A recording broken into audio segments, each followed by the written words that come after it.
In my professional opinion, the real test isn't your equipment, it's your execution when handling an elevator emergency. The power is locked out, your fall arrest system is rigged and ready, the elevator is secure to prevent unexpected movement, but what happens next? This is where the complexity begins, because making safe entry into an elevator shaft and executing a last resort top hatch rescue requires precise coordination, proper technique, and disciplined safety protocols. Hello, my name is Mike Dragonetti from Dragon Rescue Management. One of the most critical skill sets in elevator rescue operations is the systematic approach to shaft entry and passenger extraction through the top hatch as a last resort. These aren't just procedures, they're life safety disciplines that require training, practice, and absolute attention to detail. Today we're going to cover the complete process from making initial entry into the elevator shaft all the way through extracting a trapped passenger via the top hatch. We're going to cover doing this following DRM's suggested elevator rescue safety standards and DRM's suggested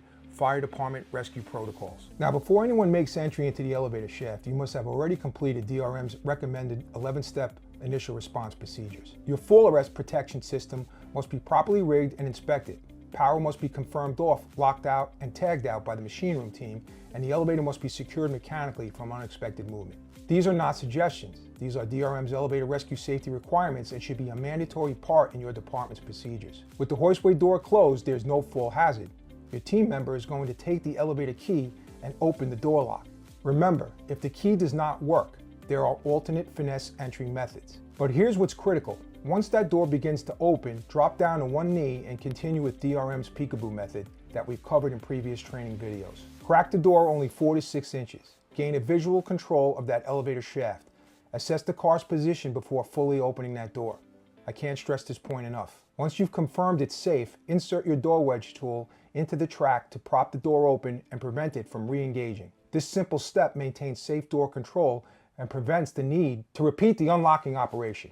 Once the door wedge tool is in place, now you can insert the ladder down to the car top. Your belay operator is going to connect the entry firefighter into the fall arrest system. Be very careful when you place the ladder to the car top. You don't want to break anything on the top of the elevator if we can avoid it. Everything is expensive on the top of an elevator, and more importantly, we need that equipment intact for our operations. The entry firefighter is going to make entry, and every movement is controlled by the person operating the fall arrest system. This way, the firefighter can descend hands-free while always maintaining 3 points of contact on the ladder at all times. The first move when the firefighter gets down to the top of the car is this. Even though power is locked out, tagged out, and confirmed by the motorroom team, there is a possibility that there could have been confusion. Someone might have turned off the wrong power. To back ourselves up with a redundant safety layer, the firefighter on the car top should follow DRM's S.L.I.P procedure. S for stop. The run stop switch should be switched to the stop position. This action opens the safety circuit and disables the car electrically. L for light. Turn on the car top light if needed. There should be a separate switch for the car top light. I for inspection. Take the car top run box off automatic and put it on inspection mode. This action prevents the car from moving automatically. P for proceed.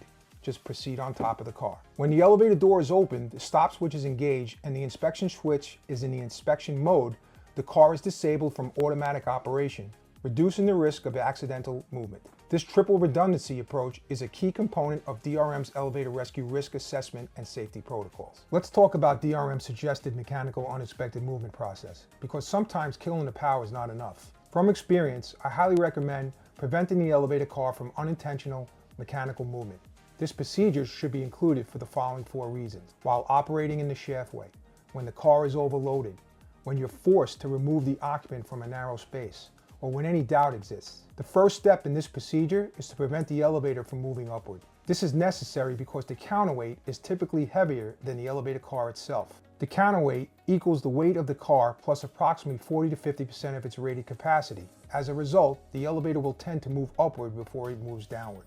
The procedure for preventing upward movement is to utilize a substantial elevator industry rail block that can be attached to the elevator's guide rail approximately 4 inches above the elevator's roller guide. This will act as a wheel chock and stop the elevator from moving in the upward direction. Elevator industry rail blocks come in pairs. The second block must be attached to the guide rail approximately 3 feet above the first block. Attach a rated sling and elevator industry wire rope grab to the shackle provided with the rail block.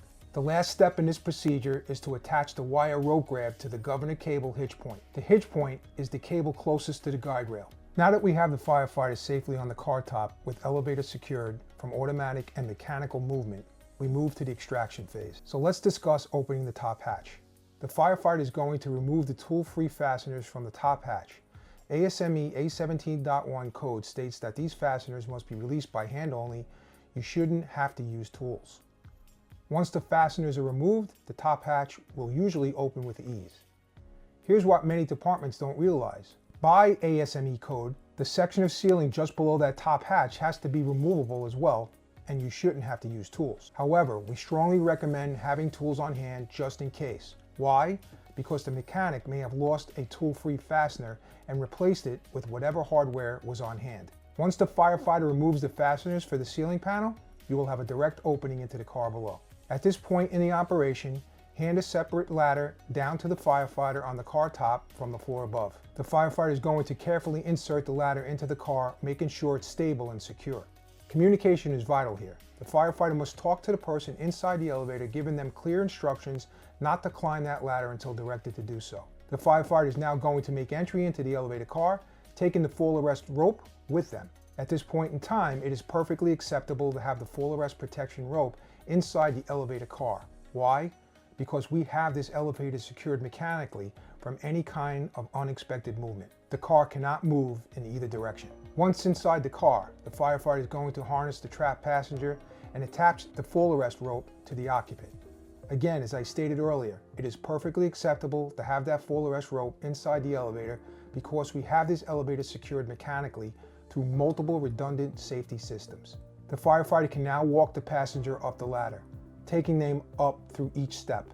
3 points of contact at all times as they come up through the top hatch and onto the car top. From there, the passenger can be brought up the ladder to the landing above where your team is staged, completing the rescue operation. So let's recap the fundamentals of elevator shaft entry and top hatch rescue procedures. Always complete your 11-step initial response procedures first. Confirm the power is shut down, locked and tagged out. Use the peekaboo method for controlling the door opening. Insert the ladder carefully and connect entry firefighters to the full arrest system.